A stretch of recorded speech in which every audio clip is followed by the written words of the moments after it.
Hello everybody and welcome to Kelly Arts. Today I'm going to try something new and mess around with polymer clay.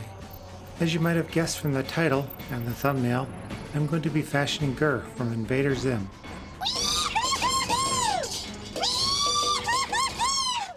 Actually, I'll be doing 3 different versions of GIR, because if it's worth doing, it's worth overdoing. That being said, this video will be only one of the 3 poses, to cut down on the confusion, and to milk the content for all it's worth.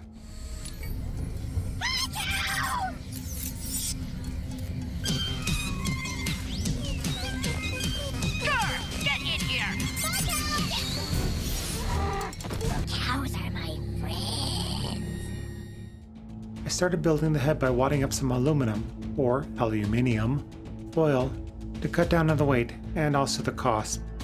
I rolled out a section of clay and started giving the aluminum its skin. You might have heard the brand called Fimo, but I'm too cheap for that, so this is whatever discount brand I can find.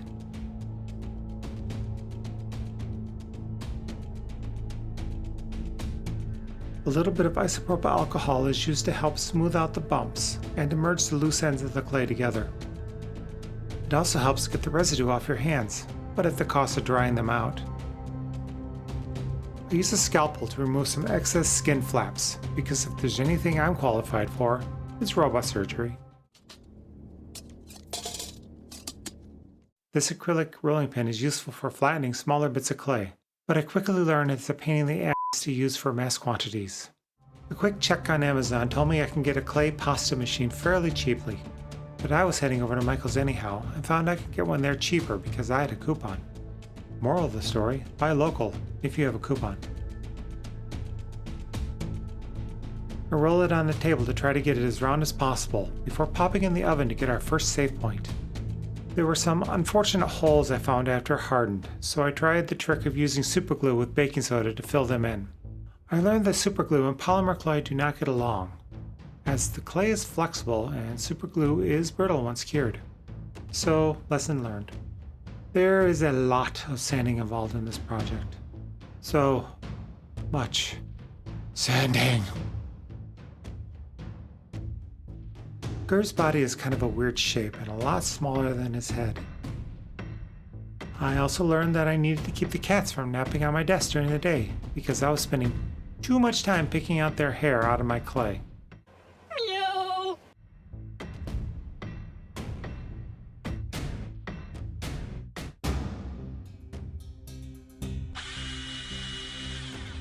As you can see, I'm working on more than one body in this scene. Ignore that. We're pretending I worked on each of the 3 GIRs individually and in isolation.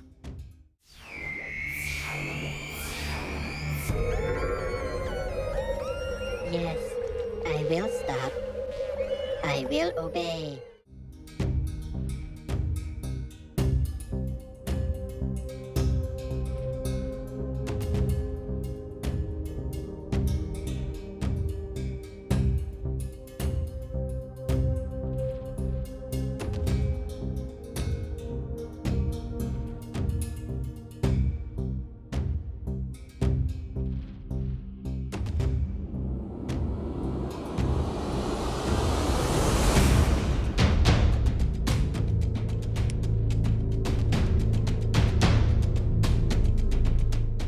These arms are made by winding smaller armature wire together and jamming them into holes in the shoulders.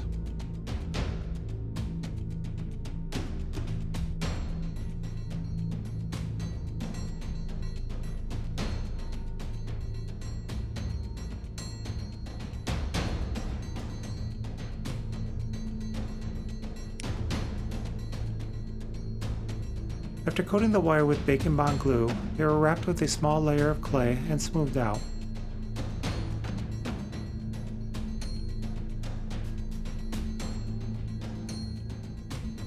GIR has balls at his shoulder joints and for hands, so in a ballsy move, I rolled out some suitably ballsy balls and inserted them as needed.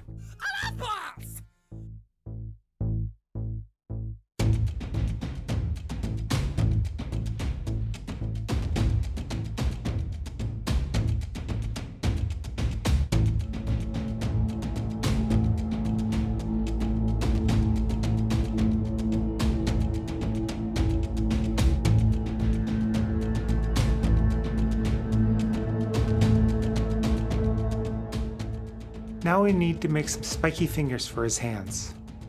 I rolled out a long wormy dealie and chopped off some finger-length pieces, and then rolled one end to be pointy. Remember, I'm only doing one GIR here, so ignore those extra fingers. Obey. This old orange juice cap is about the right size to make the tortilla for the taco GIR's going to be eating. Tacos! Fortunately, the cap doesn't cut the clay perfectly smooth. I got a perfect fold by wrapping it over my wooden shaper, then off to the oven to cure. I realized I actually want a GIR to be holding a partially eaten taco, so it's time to make another shell. It was just work to take bites out of it. While that shell's baking, I cooked up some quality ground beef for the tacos. Add some bacon bond for seasoning, then add the meat.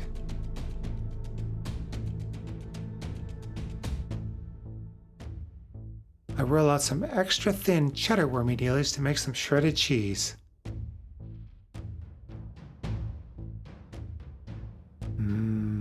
Cheese. Not too much cheese, need to leave room for lettuce. One can't neglect the fiber from one's diet.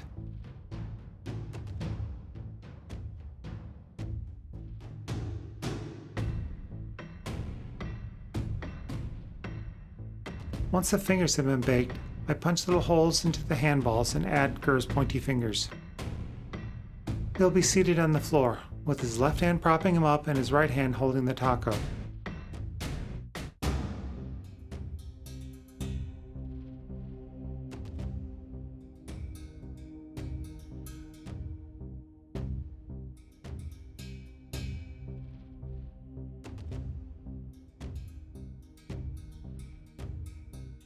They say the eyes are the windows to the soul, so let's give the soulless automaton some windows.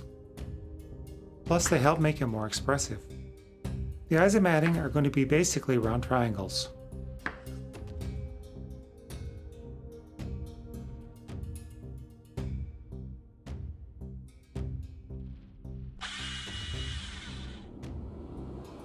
I'll anchor them into position with some thin armature wire poked into his head.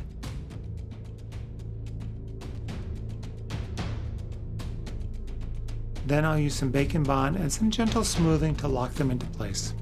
It won't do for them to pop off later.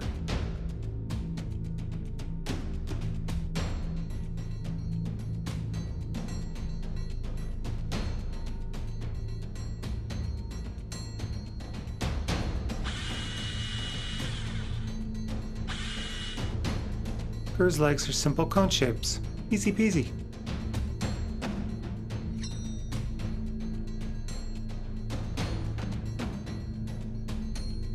I'll embed the legs with some thin armature wire, then join them to the body so he sits comfortably on the floor.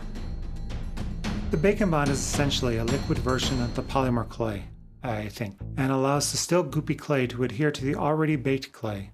The twisted armature wire you can see that's emerging from a rather uncomfortable place is what I'll use to permanently secure him to the floor of the display. GIR's head spike. Antenna! What? It's his antenna! Sorry. GIR's antenna emerges from the center of his head in the middle, so I need to find the center point. It's a simple affair of a thin wire with a ball at the end. Yes, GIR has 5 balls. Deal with it.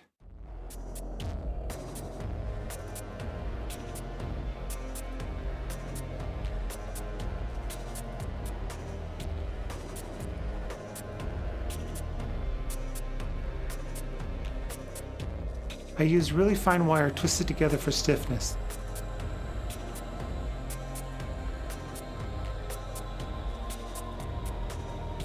And added a curve to it.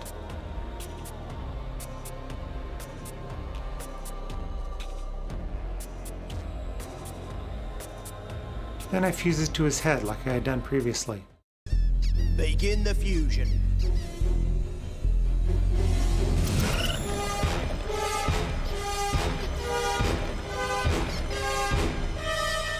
Oh, incredible. Incredible work. Success. Thank you. No duct tape involved.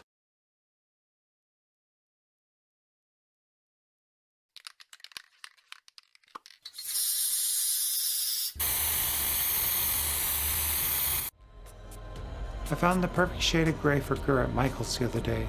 I'll spare us the agony of watching me paint on multiple coats, seeing as I forgot to prime this beforehand.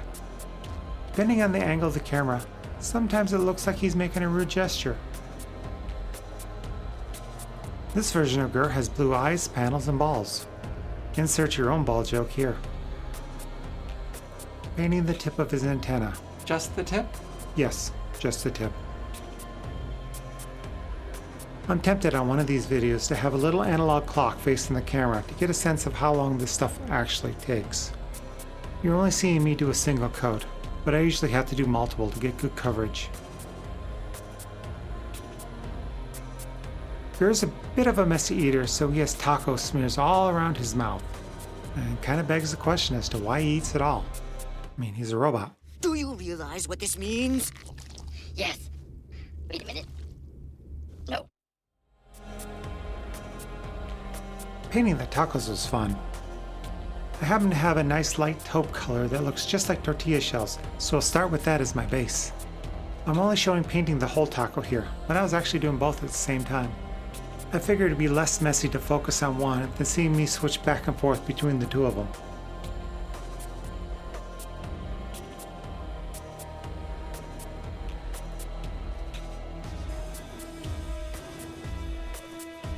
Didn't mean to actually roll the taco on the silicone mat there. Oops.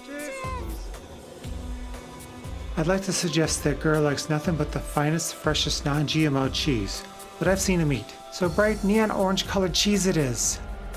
Let's give the greasy hamburger its greasy hamburger color. Can't forget about the lettuce.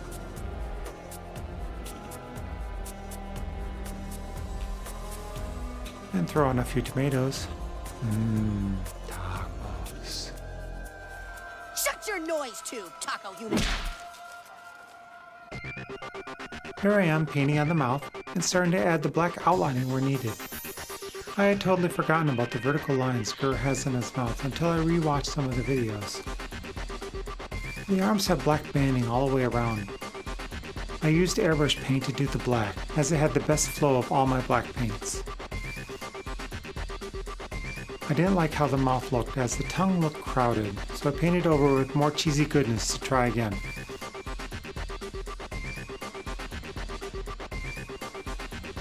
Going to sketch it out with my pencil first to make sure I have it right.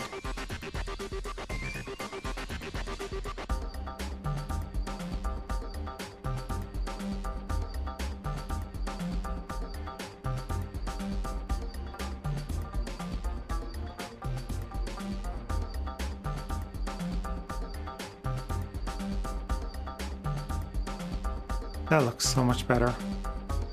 Oh my god, stop, Kelly. It's good. GIR, Yes, Master? GIR, I have your tacos. Give me! No, GIR. But I need tacos! I need them or I will explode! That happens to me sometimes. A little super glue will help him keep a good firm grip on his food. Oh, such tacos will I give. I'm adding some UV resin on the fronts of his eyes to give them a little extra shine.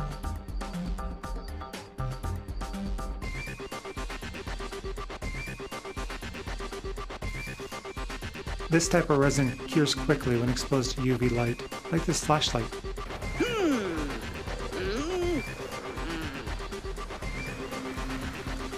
And finally, we're ready to mount him to his base. This base was made earlier to mount all three, spoilers, GIRs together. I gave it tiles to match the flooring of the living room in Zim's house. Note to self, when drilling over the expensive mat in the future, make sure to put something to catch the drill bit so it doesn't actually go into the mat.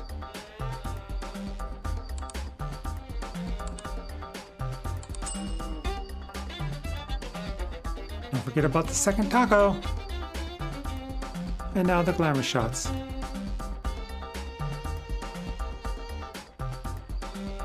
Thank you for watching until the end, and stay tuned for part 2, coming soon.